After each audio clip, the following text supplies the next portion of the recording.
dando continuidade à programação, vamos para uma palestra, Estudos Científicos e Tecnológicos sobre o Sisal para o Desenvolvimento Sustentável.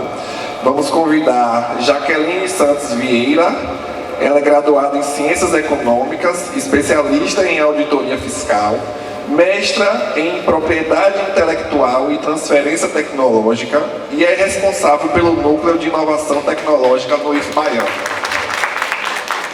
Também vamos convidar Rodrigo Augusto de Figueiredo, graduado em Administração, MBA Executivo em Gerenciamento de Projetos, mestre em Engenharia de Produção, doutor em Propriedade Intelectual e Inovação e hoje ele atua no Núcleo de Inovação Tecnológica do IF Baiano. Sejam bem-vindos. Obrigado. Boa tarde a todos. Tudo bem, gente? Essa palestra ela é uma pequena provocação, né? Diante da nossa realidade, dentro de um território do Sisal, falar sobre o Sisal, né? E cabe a minha parte aqui fazer uma provocação do que se estuda aqui nesse mundo, né? Sobre essa fibra, que é um arranjo produtivo mais importante do nosso território e que não tem retorno à nossa altura, nem como estado, nem como região do Sisal, nem como estado, nem como país.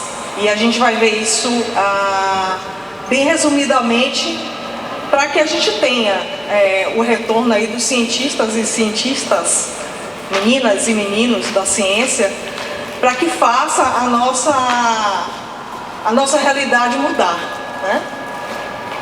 Então, nós fazemos parte do Núcleo de Inovação Tecnológica, que é uma única unidade para todo o Instituto Federal. Então, nós atendemos todas as demandas relacionadas à inovação. Temos muitos aplicativos. Tivemos aplicativos desenvolvidos pelos próprios alunos sobre saúde mental. Jeff, é importante dar essa devolutiva, porque às vezes tem a gestão, ela vê essa necessidade, mas quando a gestão também não se esforça, os próprios alunos erguem as mãos e fazem acontecer. Então a gente consegue ver dentro do NIT algumas realidades bem próximas de todos os alunos, né? E com o Sisal, pode passar, não sei se vocês sabem que o Sisal é a fibra mais utilizada do mundo, né? E 75% dessas fibras vegetais que nós utilizamos é do Sisal, é do agave cisalana, né, que nós utilizamos. E apesar de a FAO, as Organizações das Nações Unidas para a Agricultura e Alimentação, fez um destaque que nesse relatório de 2023 desse ano, que apesar do uso do Sisal ter usos tradicionais, como nós sabemos, cordas, tapetes e tudo mais, existe uma gama de aplicações não tradicionais crescendo e atendendo ao mercado. E nós vamos trazer um pouquinho para vocês verem isso. Só um dado de desperdício: apesar de ser uma fibra muito utilizada mundialmente, o aproveitamento de 1 tonelada, nós devolvemos de resíduo não utilizado 3 toneladas de fibras do Sisal. Então é só um dado em questão da nossa dor. A gente não utiliza tudo, a gente joga fora, a gente polui o nosso ambiente, a gente contribui com o aquecimento global com essa não utilização. Então vamos, como é um estudo científico que me coube, né, a parte, pode passar lá um pouquinho. Nós fizemos eu fiz um top 5 de o que se estuda sobre o Sisal desde 2012, de lá para cá. Quais são os artigos científicos mais citados, mais publicados? Em 2010 nós temos até hoje um artigo que é o mais citado no mundo, que é um artigo que se descobriu as nanocristais. o sisal nosso tem um grande teor de celulose. E foi a partir de 2010, alguns estudos viabilizaram a questão das nanopartículas de cristais, né? Da celulose. E até hoje é o mais citado, é o artigo mais citado. Em segundo lugar, o artigo mais citado, ele descobriu as propriedades antimicrobianas do sisal.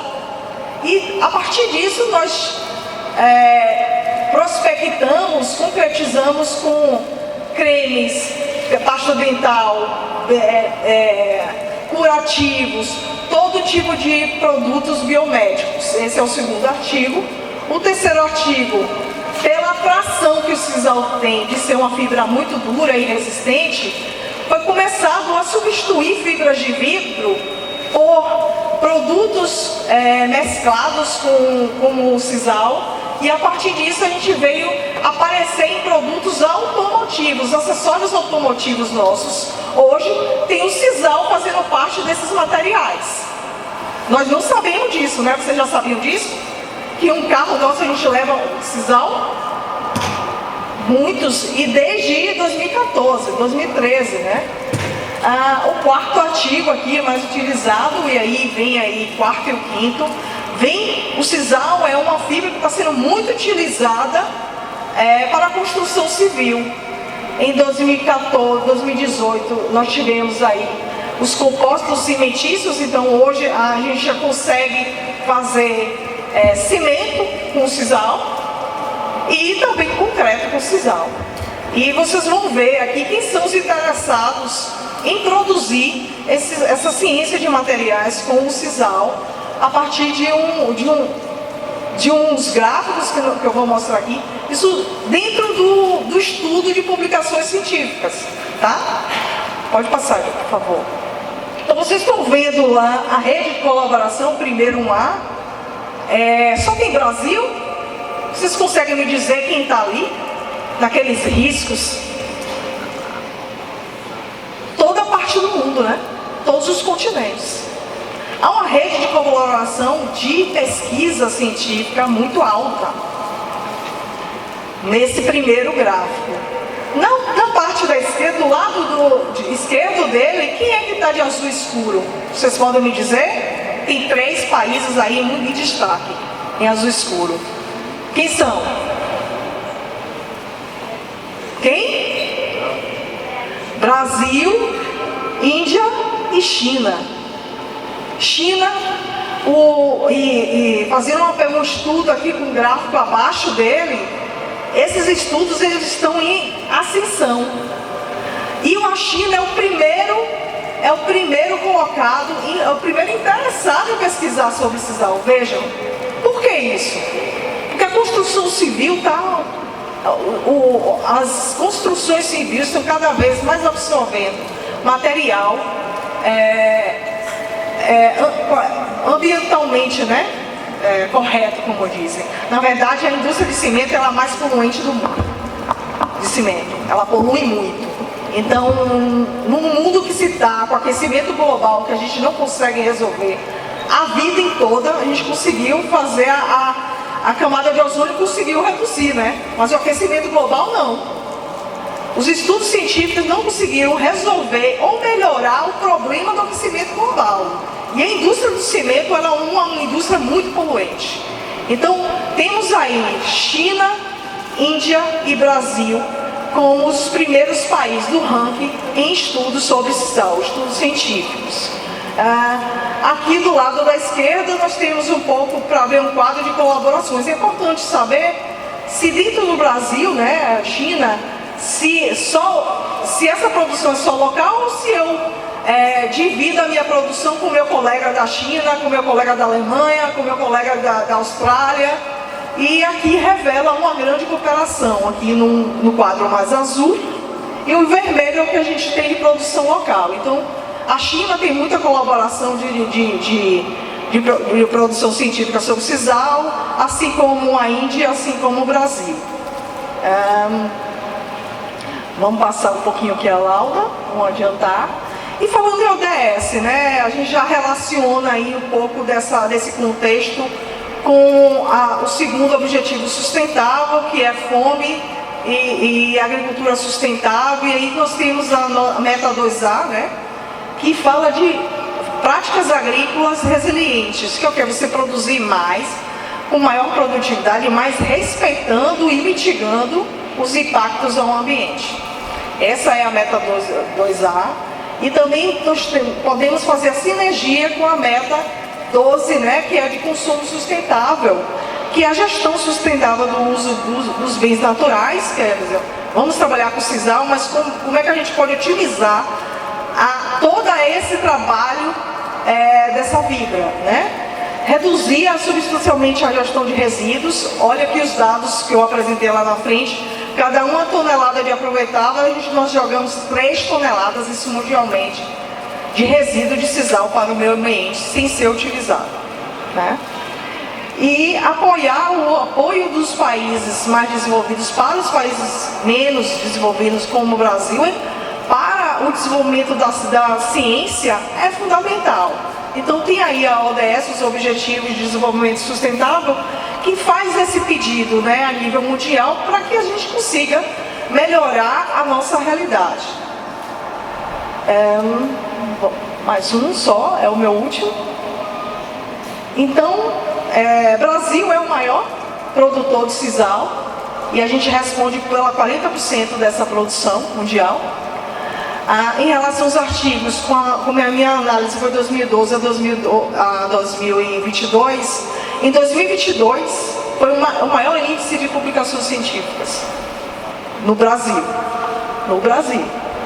E em relação ao ciclo do primeiro ano, que eu considerando um ciclo de 5 anos, 2012 a 2016, o ciclo de 2017 a 2018 teve um crescimento de 158% de pesquisa sobre o sisal no nosso país. Mas nós recebemos a crítica de quê? É a última crítica que o autor está falando. O Brasil, ele produz ainda artigos com menos valor agregado, ainda artigos tradicionais, como cordas e cordéis. E aí a cabeça nossa, e o que fazer? Como assim? Somos os maiores produtores e não temos o desenvolvimento? Nós temos o PIB baixo, o crescimento quase estagnado. O que acontece? O mundo lá fora está se desenvolvendo com o sisal, e por que o Brasil? Por que a Bahia? Por que o território do sisal não alavanca? Ele não é um ícone de desenvolvimento. Então essas são as minhas provocações em relação aos estudos científicos, tá? De uma parte.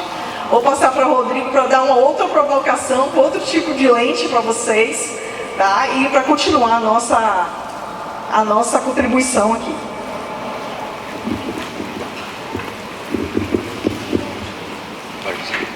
Boa tarde, pessoal. Como a Jaque falou, eu acho que assim, eu vou tentar trazer para vocês um outro ponto de vista, né? A Jaqueline apresentou aqui uma questão mais ligada à pesquisa científica, né, que é desenvolvida na academia, e eu vou trazer o contraponto de uma pesquisa mais voltada para o lado tecnológico, né? O que se produz em termos de tecnologia quando se fala do sisal? O que está disponível no mundo em termos de tecnologia da Agave Cisalana? Então foi feito um estudo.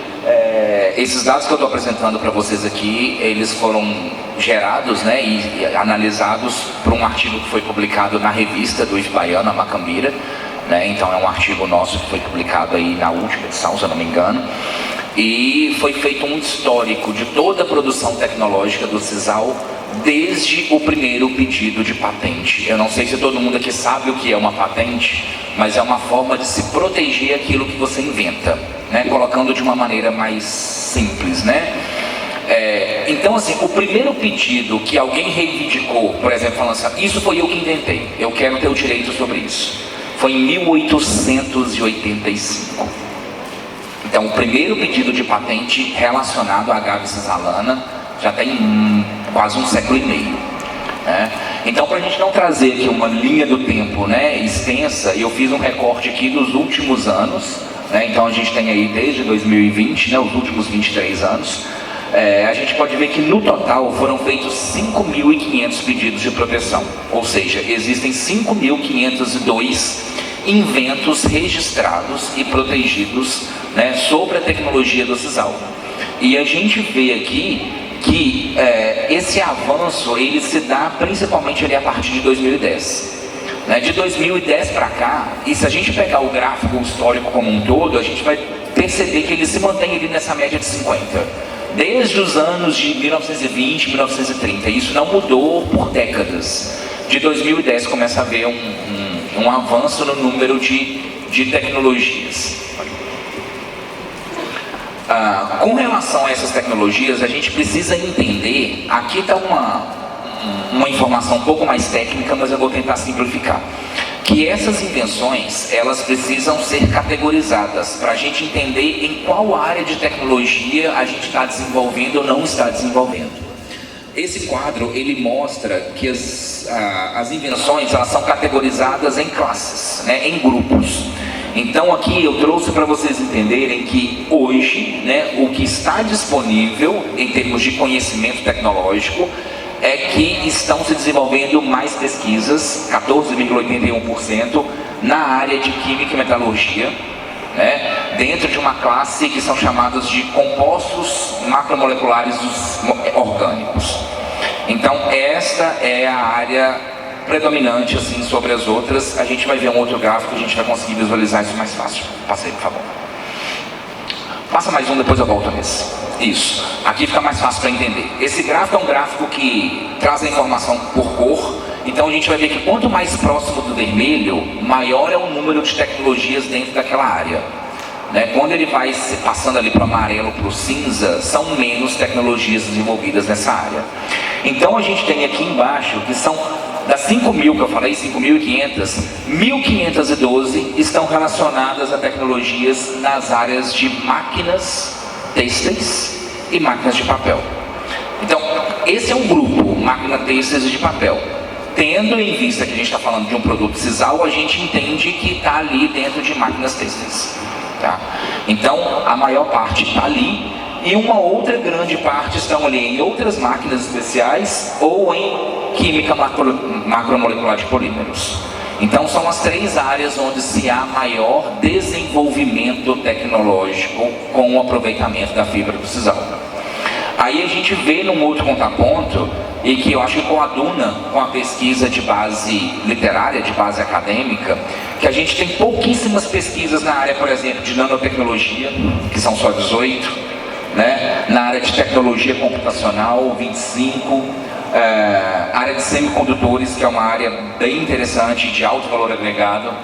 Então a gente está vendo aqui que o maior número de tecnologias está associada ao uso da fibra natural, né? Principalmente com relação ao artesanato, né? Que é o mais comum de se conhecer o sisal, e menos com relação ao seu potencial de geração de tecnologia de alto valor agregado, que é o que a gente chama de tecnologia cara. É a tecnologia que dá dinheiro, né? Que você precisa de pouco produto para conseguir muito retorno financeiro. Então isso é algo que a gente precisa pensar muito, que foi a última provocação que a Jaqueline colocou. Nós somos o maior produtor. E por que a gente recebe pouco pelo tanto que a gente produz? Tá? Então aqui a gente está falando de um universo de patentes, que é um universo de inventos, né? De uma maneira mais simples, que estão nas bases de dados, né? Isso é mundial, a gente não está falando aqui de Brasil, a gente está falando em termos mundiais. Mas quando a gente fala dessas proteções desses inventos, elas têm um período, né? Dando apenas um conceito, a patente ela tem uma validade de 20 anos. Então quando você faz um registro, você é dono daquela invenção, vamos dizer assim, por 20 anos. Depois disso, aquilo cai em domínio público. Então a gente pode considerar, a gente usa um termo, que essa patente morre. Ela não morre só por isso, existem por outros motivos também. Mas por que eu quero trazer essa informação? Aí eu queria que você voltasse no slide anterior, por favor. Isso. Porque aqui a gente vai ver que dentre os 5.500 pedidos de patentes que eu falei que existiam, mais de 70%, 73% se eu não me engano, já morreram. O que significa isso? Quando a gente fala que eu tenho uma patente, significa que só você, que é o titular daquela patente, tem o direito de usar aquela tecnologia que foi desenvolvida. Quando a sua patente morre, fica disponível para todo mundo.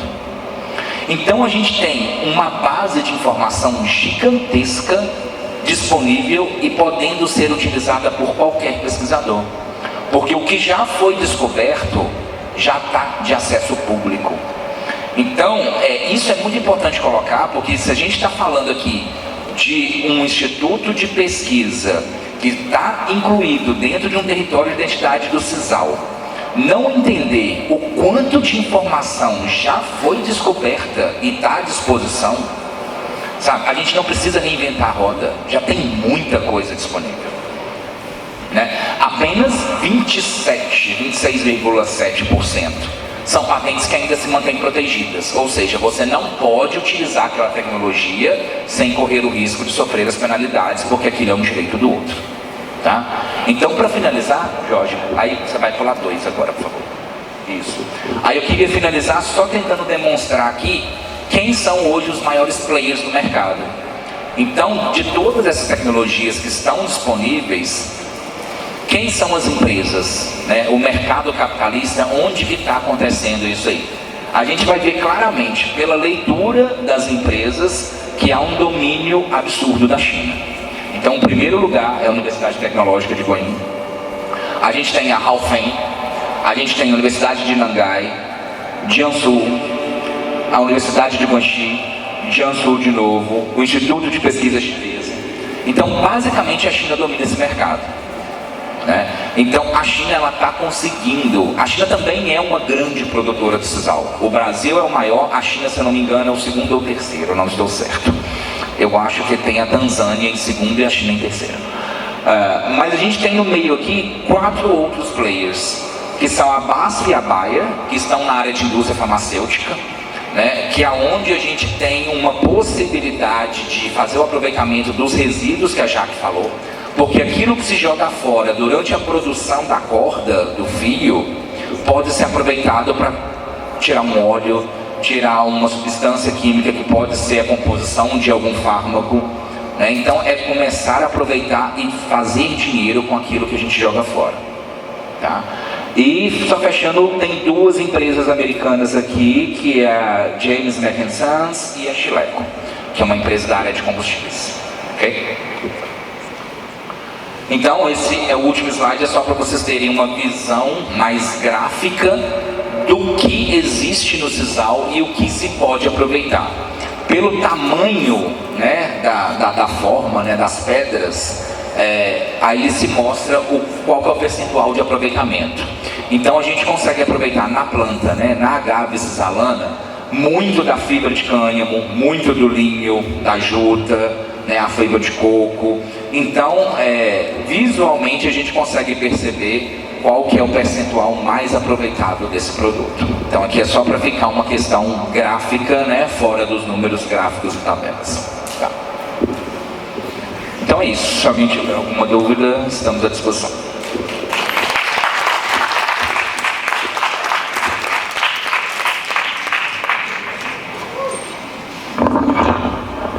Eu tenho aqui só uma coisinha para falar. Muito obrigado, Jaqueline. Muito obrigado, Rodrigo. Temos uma lembrancinha para vocês também. E falar que eles falaram sobre um tema muito importante daqui da região, que é o sisal, né? E também o resíduo do sisal. E falar que temos já alguns trabalhos aqui do campus sobre o resíduo do sisal.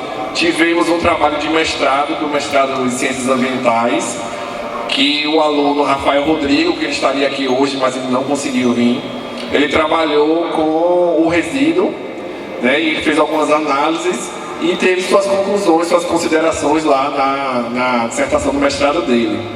E, continuando com esse trabalho, temos também uma pesquisa com a aluna do curso de Biologia, que é a utilização do resíduo do sisal na alimentação de aves, né? A gente conseguiu aprovar esse projeto de pesquisa e vai tentar, né, fazer essa utilização desse resíduo, tá? Então, só para explanar que de tudo que eles falaram, a gente pode usar muita coisa e muita coisa aqui próximo a nós, né? Para a gente fazer a pesquisa, para a gente saber que esse potencial da região, no território do Sisal, ainda não foi devidamente estudado, mas a gente está aqui nesse território para isso, para mudar essa realidade.